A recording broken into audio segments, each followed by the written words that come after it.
لا حول ولا قوة إلا بالله العلي العظيم. أعوذ بالله من الشيطان اللعين الرجيم. بسم الله الرحمن الرحيم. الحمد لله رب العالمين والصلاة والسلام على أشرف الأنبياء والمرسلين سيدنا ونبينا وشفيعنا وحبيب قلوبنا وطبيب نفوسنا مولانا ومولى الثقلين محبوب رب المشرقين والمغربين إمام القبلتين سيدنا في الدارين جد الحسن والحسين أبي القاسم محمد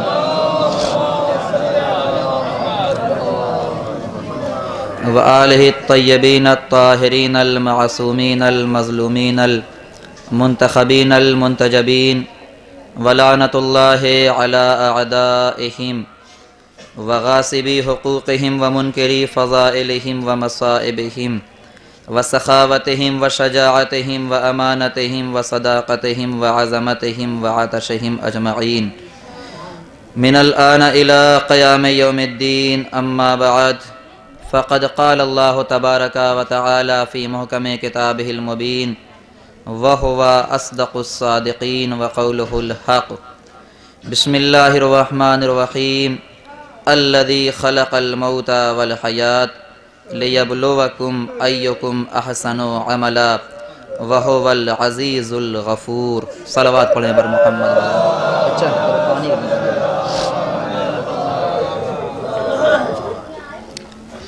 اس سے پہلے کچھ عرض کیا جائے. ایک مرتبہ سورہ حمد اور 3 مرتبہ سورہ توحید پڑھ کر لذینہ بانو مرحومہ بنت بقیل مرحوم کی روح کو اصالہ ثواب کر دیں.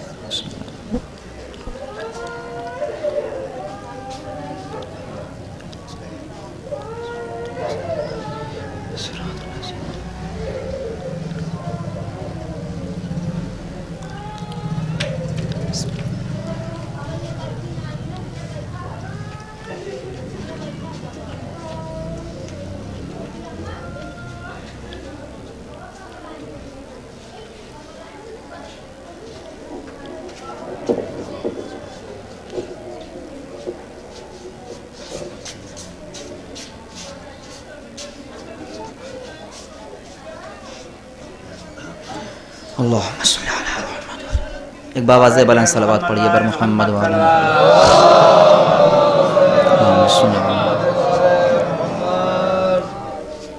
عزیزان گرامی، بزرگان مذہب و ملت اور برادران ایمانی و اسلامی، یقیناً افسوسناک وقت ہے، غمناک وقت ہے کہ جس میں ہم اور آپ ایک دوسرے کی تسکین قلب کے لیے اور تسلی کے لیے جو سب سے بڑا ذریعہ اختیار کرتے ہیں اس کا نام ہے مجلس عزا. جو کچھ مجھے اپنے حوالے سے عرض کرنا تھا مرحومہ کے سلسلے میں وہ میں نے کل شب کو عرض کر دیا ہے، لیکن آج صرف اور صرف اتنا ہی کہنا چاہتا ہوں کہ کسی بھی بچے کو یا کسی بھی بھائی کو یا کسی بھی شوہر کو اپنے کسی عزیز، کسی بہن، کسی بھائی کے گزر جانے کا جو زخم ہوتا ہے اس کا مرہم نہ ملتا اگر ہمارے سامنے کربلا نہ ہوتی.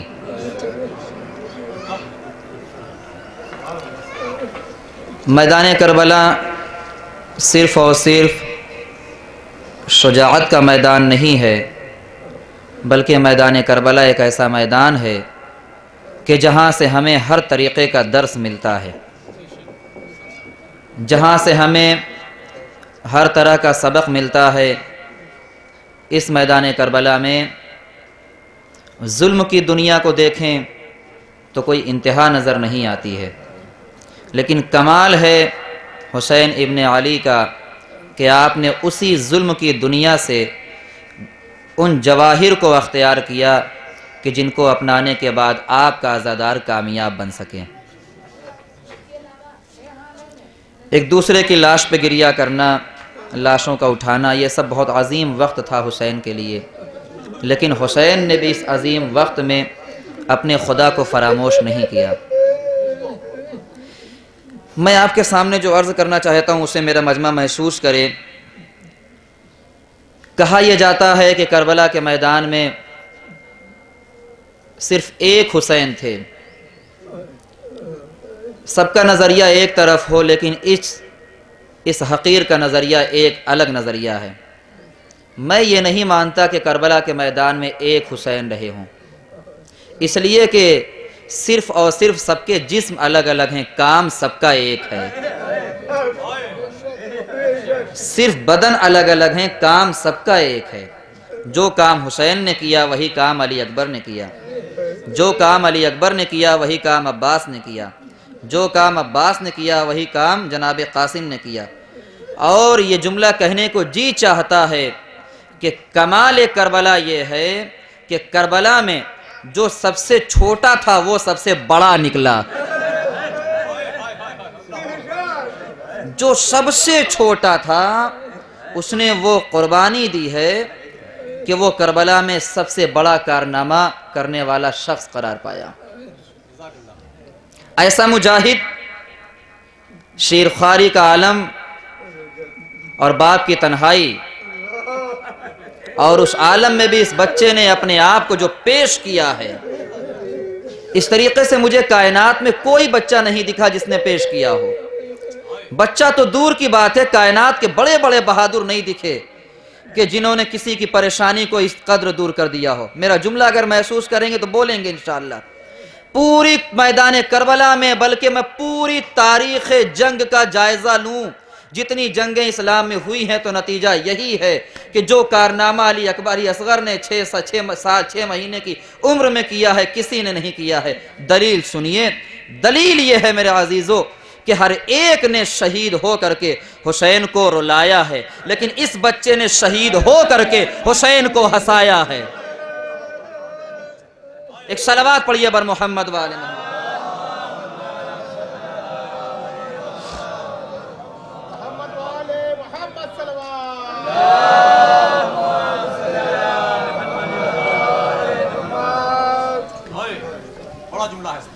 محسوس کریے گا جو میں عرض کرنا چاہتا ہوں۔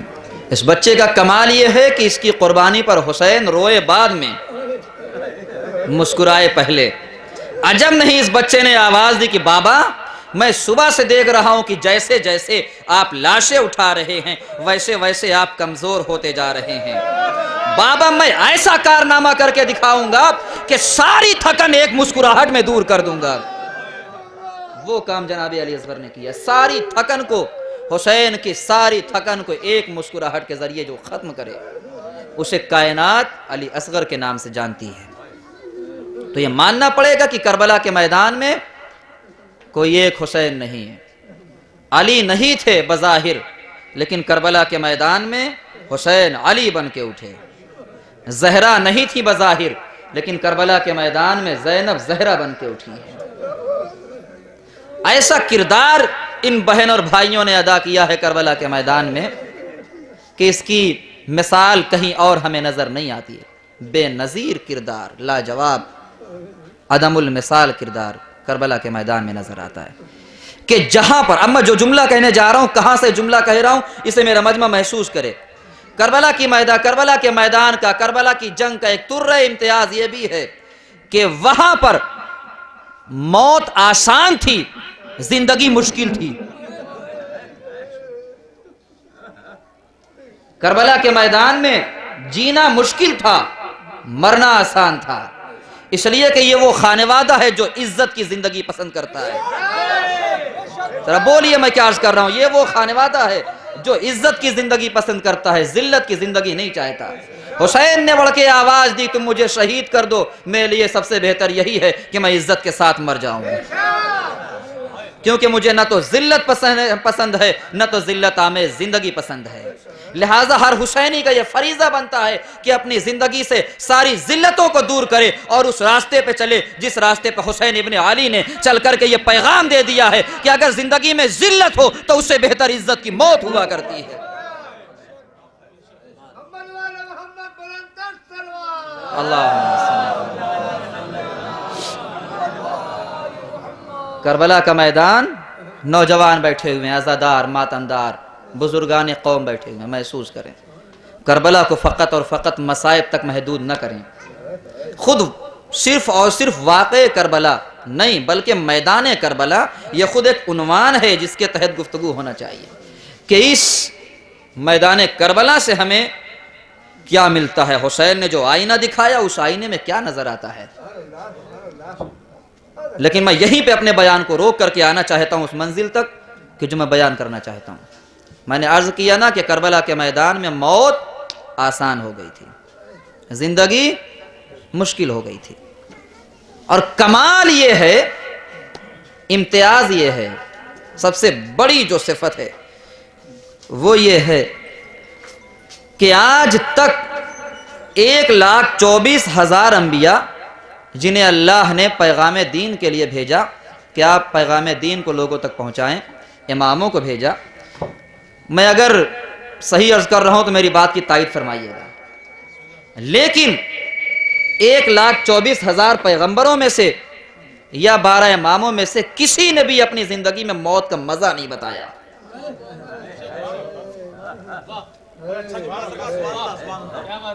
کسی نے آج تک موت کا مزہ نہیں بتایا۔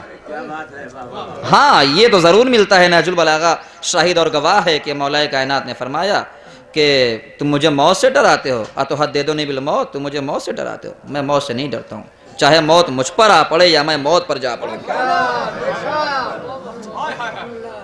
چاہے موت مجھ پر آ پڑے یا میں موت پر جا پڑوں، یہ نہیں ملتا ہے۔ یہاں پہ رک کر کے ایک جملہ عرض کرنا چاہتا ہوں۔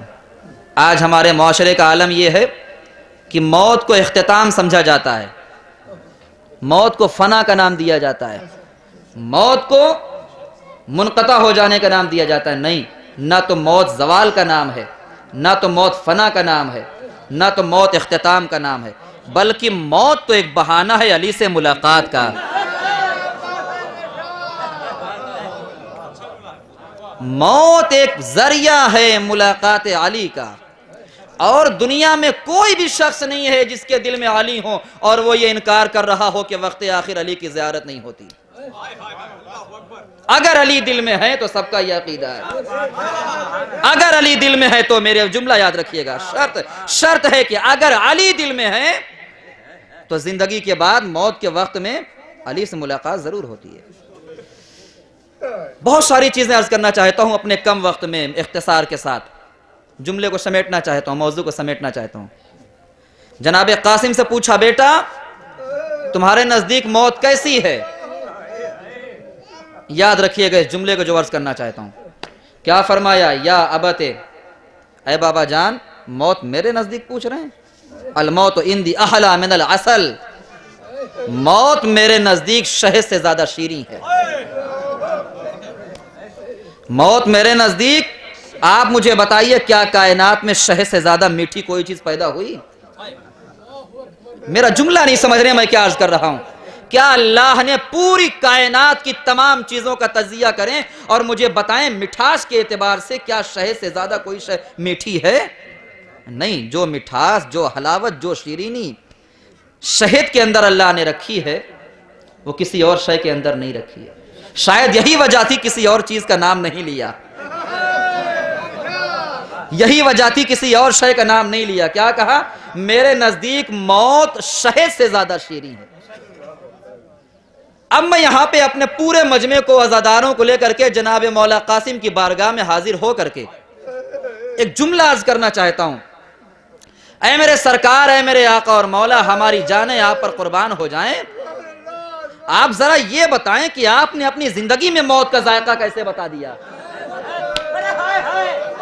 ذرا توجہ فرمائیے میرے عزیزو کہ آپ نے اپنی زندگی میں موت کا ذائقہ کیسے بتا دیا؟ بھائی کمال تو یہی ہے نا کہ انسان جس منزل تک نہیں پہنچا ہے وہاں کا تجربہ بتا دے، کمال یہ نہیں ہے کہ جہاں سے گزرا ہے وہاں کے بارے میں بتا دے۔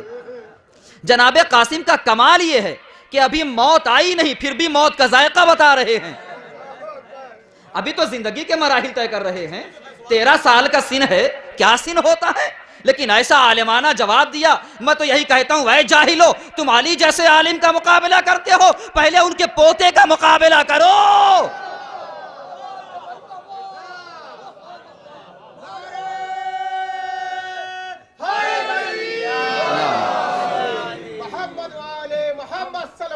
اللہ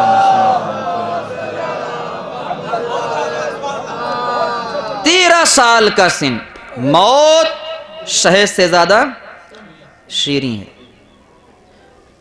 آپ تب تک کسی بھی شے کا ذائقہ نہیں بتا پائیں گے. کہ روٹی آپ کو چکھنی ہو, چاول چکھنا ہو, کھانا چکھنا ہو, تب تک آپ نہیں بتا پائیں گے جب تک کہ آپ اسے تھوڑا چکھ نہ لیں. کیا دنیا میں کوئی ایسا بھی انسان گزرا کہ اس نے کچھ کھایا نہ ہو اور آپ کہیے جو سامنے کھانا رکھا ہوا پلیٹ میں, اس غذا کا ذائقہ کیا ہے؟ کوئی ایسا انسان گزرا؟ کوئی نہیں گزرا. اس کا مطلب یہ ہے کہ ذائقہ وہی بتائے گا جو اس منزل سے گزر چکا ہو. کھانے کا مزہ وہی بتائے گا جو لقمے کو اپنے دہن تک پہنچا چکا ہو, زبان تک پہنچا چکا ہو. جناب قاسم ابھی موت کے مرحلے تک نہیں پہنچے ہیں, بلکہ میں اتنا کہہ سکتا ہوں کہ دور سے موت کو دیکھا ہے.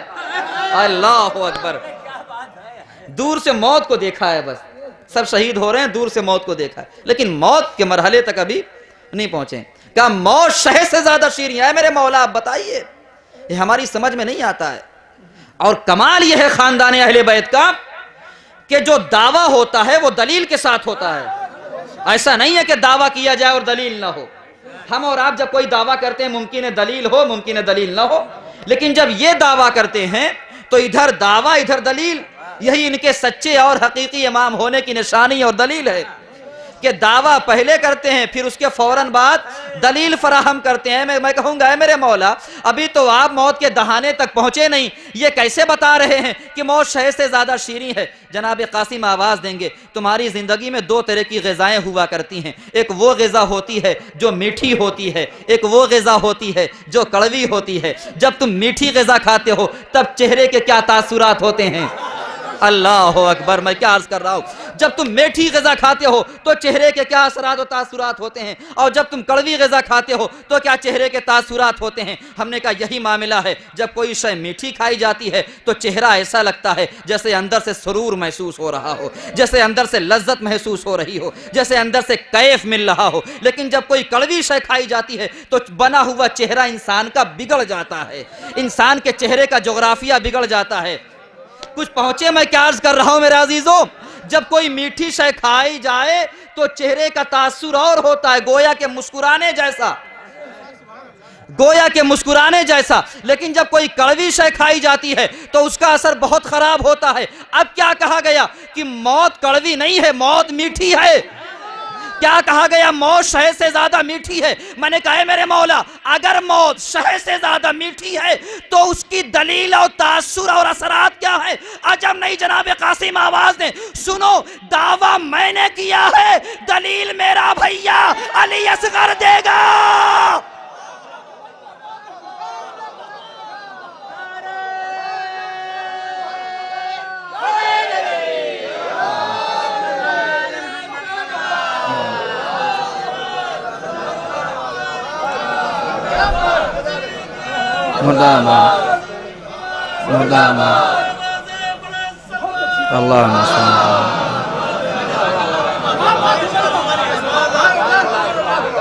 دعویٰ میں نے کیا ہے, دلیل میرا بھیا علی اصغر دے گا. گلے پہ تیر لگنے کے بعد مسکرانا اس بات کی علامت ہے کہ موت کڑوی نہیں ہے, میٹھی ہے. اب جملہ سنیے میرے عزیزو, موت میٹھی ہے اور انہی کو موت میٹھی لگتی ہے جن کے دل میں زہرا ہوتی ہے.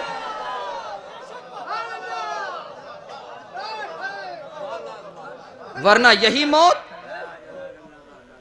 موت 2 اثر رکھتی ہے, ہمارے لیے میٹھی ہے, کسی کے لیے کڑوی ہے. موت کیا ہے؟ سنیے, موت کیا ہے؟ موت دہشت ہے. معاشرہ بتا رہا ہوں, سوسائٹی بتا رہا ہوں آپ کے سامنے. شوزب بھائی, موت دہشت ہے, وحشت ہے, ویرانہ ہے, سناٹا ہے, جمود ہے, سکوت ہے. بس جیسے ہی خبر آئی انتقال ہو گیا, افسوس بعد میں ہوتا ہے، ڈر پہلے آتا ہے۔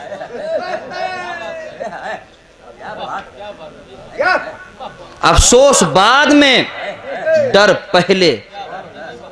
یہی وجہ ہے کہ شریعت نے پابندی لگا دی کہ جیسے ہی انتقال کی خبر آئے فوراً کہو انا للہ۔ اللہ اکبر، کچھ فلسفہ میں بیان کر رہا ہوں آپ کے سامنے۔ فوراً کہو انا للہ و انا الیہ راجعون، تاکہ جو ڈر تمہارے ذہن میں آنے والا ہے وہ اس کے ذریعے سے دور ہو جائے۔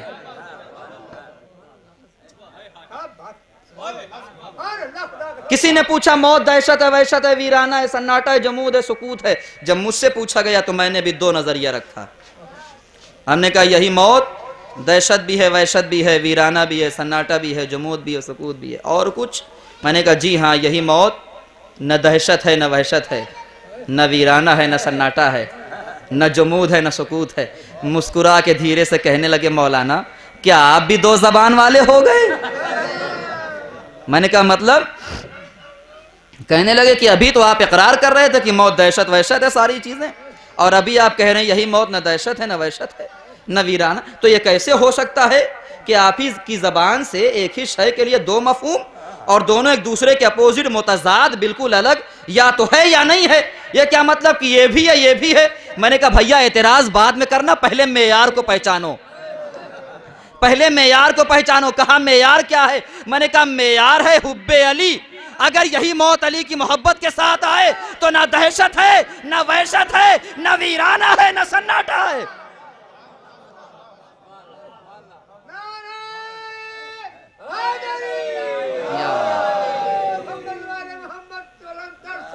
اللہم صلی اللہ۔ تو بس میں یہی عرض کرنا چاہتا ہوں کہ موت سے کسی کو فرار نہیں ہے، لہٰذا موت سے ڈر نہیں کرنی چاہیے، بلکہ موت کے لیے انسان کو ہمہ وقت آمادہ رہنا چاہیے۔ موت کے لیے انسان یوں آمادہ رہے کہ جس طریقے سے زیارت کے لیے مشتاق ہوتا ہے۔ پتہ نہیں کیسے آپ سن رہے ہیں ان جملوں کو۔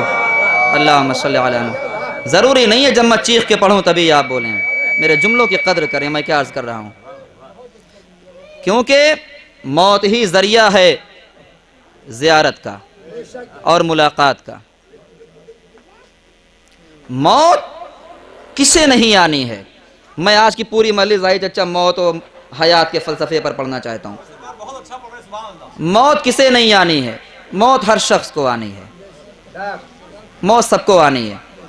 جب موت اماموں اور نبیوں کو آئی تو ہم جیسے گنہگار انسان کیا ہیں؟ بس یہ الگ بات ہے کہ کون موت کا کس انداز میں استقبال کرتا ہے، کس انداز میں استقبال کرتا ہے موت کا، یہ سوچنے والی بات ہے۔ انسان ایک سفر پہ جاتا ہے، ٹھنڈک کا موسم ہے، تو اس نے سوچا کہ سویٹر بھی رکھ لیا جائے، شال بھی رکھ لیا جائے، سارے اسباب مہیا کر لیے جائیں، تاکہ جب کبھی ٹھنڈ کا احساس ہو تو ان چیزوں کو زیب تن کر لیا جائے، پہن لیا جائے، تاکہ انسان سردی سے محفوظ رہ سکے۔ اب مجھے بتائیے آپ کا سفر کتنے دنوں کا ہے؟ آپ کہیں گے مولانا بہت زیادہ، 2 دن کا، 3 دن کا، 4 دن کا۔ 4 دنوں کے اندر آپ کا سفر تمام ہو گیا، اور اس کے لیے پہلے سے آپ ذہن بناتے ہیں، بیگ میں یہ رکھنا ہے، یہ رکھنا ہے، یہ رکھنا ہے، یہ رکھنا ہے۔ ساری چیزیں رکھنے کے بعد آپ جاتے ہیں سفر پہ، جیسے ہی ٹھنڈک لگی فوراً آپ نے شال نکالی اور اپنے گلے پہ ڈال لیا۔ جیسے ہی آپ کو ٹھنڈ کا احساس ہوا فوراً آپ نے جیکٹ یا جو بھی سویٹر وغیرہ ہے آپ نے پہن لیا تاکہ ٹھنڈک سے بچ سکیں۔ میں نے کہا واہ کمال ہے انسان تیرا، یہاں کے لیے اتنی تیاری ہے اور وہاں کے لیے کچھ بھی نہیں ہے۔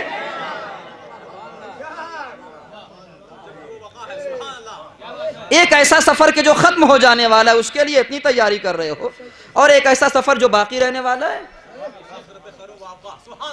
اور اس کے لیے آپ کی کوئی تیاری نہیں ہے۔ آئیے میں ذرا سا ریورس چلتا ہوں، پیچھے چلتا ہوں۔ موت پہ تو گفتگو مکمل کروں گا آج میں انشاءاللہ، میرا مولا مجھے طاقت دے اور توفیق دے، الفاظ دے، لیکن آئیے ذرا چند قدم پیچھے مصلحتاً آپ کو لے کے جانا چاہتا ہوں۔ فن خطابت کے برخلاف نہیں ہے کسی بات کو سمجھانے کے لیے پیچھے جانا۔ آئیے میں آپ کو اس وقت لے کے چلتا ہوں جب کوئی بچہ دنیا میں آتا ہے۔ سن رہے ہیں آپ؟ جب کوئی بچہ دنیا میں آتا ہے، مجھے کچھ نہیں گفتگو کرنی، صرف 2 جملے سنیے آپ، اور یاد رکھیے گا یہ نقطہ انشاءاللہ بحق اہل بیت۔ جب بچہ دنیا میں آتا ہے روتا ہے تڑپتا ہے ساری چیزیں ہوتی ہیں. مجھے آپ بتائیے جب بچہ دنیا میں آتا ہے تو کیا روتے ہوئے بچے کو کوئی خاموش کرتا ہے؟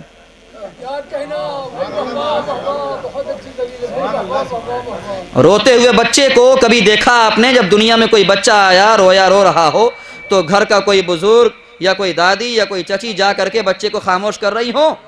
نانی نانا کسی نے بھی آج تک بچے کو خاموش نہیں کیا. اب میں نے آگے بڑھ کے دامن تھام لیا. میں نے کہا یہ کیا معاملہ ہے؟ بچہ 2 گھنٹے سے رو رہا ہے, ہمیں ڈسٹرب ہو رہا ہے, نیند نہیں پوری ہو رہی ہے اور آپ بچے کو خاموش نہیں کر رہے. کہنے لگے مولانا رونے دیجئے بچے کو جتنا روئے. میں نے کہا کیوں؟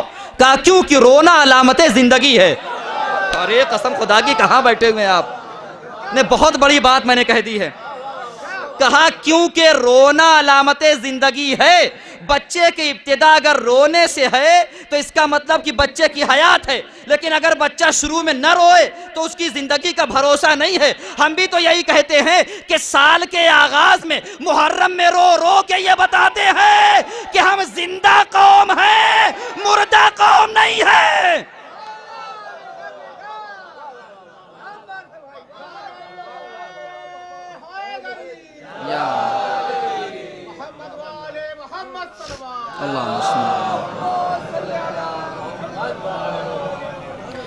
ایک ایک لفظ میرے بڑے قیمتی ہیں. میں آج اپنا خون جگر پڑھ رہا ہوں آپ کے سامنے, جتنا میں نے مطالعہ کیا ہے اس کو آپ محسوس کریے گا. اسی بچے نے اپنی زندگی کے ایام کو آگے بڑھایا, زندگی کا سفر کرنا شروع کیا. جب یہ زندگی کا کارواں آگے بڑھا تو جو بچہ کل 1 دن کا تھا وہ 2 سال تک پہنچا. جب بچہ 2 سال 2.5 سال تک پہنچا, بغور ملاحظہ فرمائیے گا, اب اس بچے نے ایک چمکتی ہوئی چیز دیکھی. اس نے چاہا کہ آگے بڑھ کے ہاتھوں میں اٹھا لوں.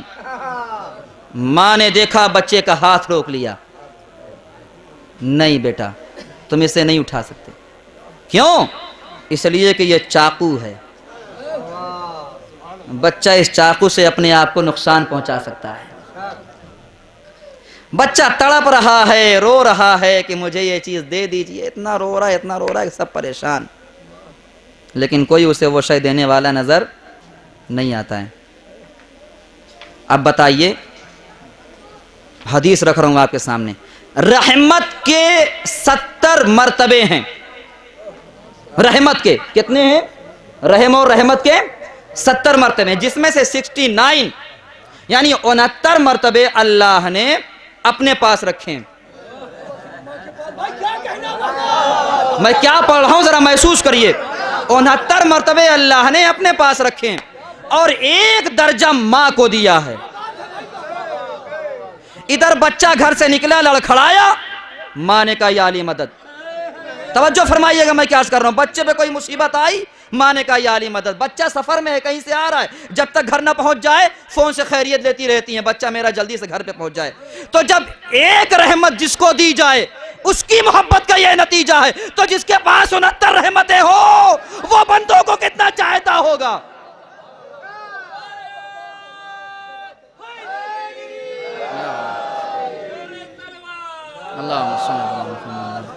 تو ایک رحمت کا مرتبہ, فقط ایک مرتبہ کس کے پاس ہے؟ ماں کے پاس ہے. ماں کے پاس اس رحمت کا 1 مرتبہ, اور بچہ جو چاہتا ہے اس 1 مرتبے میں بچہ ماں سے منوا لیتا ہے. جو چاہیے ہوتا ہے, چاہے باپ پورا کریں یا نہ کریں, لیکن ماں کا تو ایسا کلیجہ ہوتا ہے کہ ماں چاہتی ہے کہ بچے کی وہ خواہش پوری کر دی جائے. بچے کی ہر خواہش ہر ماں پوری کرتی ہے, لیکن یہ جو میں مثال دے رہا ہوں چاقو اٹھانے کی, یہاں پہ ایک ماں اپنے بچے کی خواہش نہیں پوری کر رہی ہے. سوال یہ ہے کیوں؟ جواب, کیونکہ ماں جانتی ہے کہ یہ شے میرے بچے کے لیے اذیت اور نقصان کا سبب بن سکتی ہے.